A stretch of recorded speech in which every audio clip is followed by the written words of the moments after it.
The reaction that we're going to look at today is the second in the reaction rate series.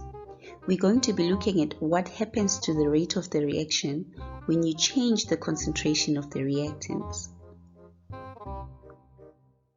What you will need is the sodium metabisulfite solution and the potassium iodide solution, which are provided in your kit. And then the starch solution you will have to prepare, and basically you will take the starch powder that you've been given and you will mix it with hot water and let it cool. And for the apparatus, you're going to need beakers or 5 transparent glasses. That will work well as well.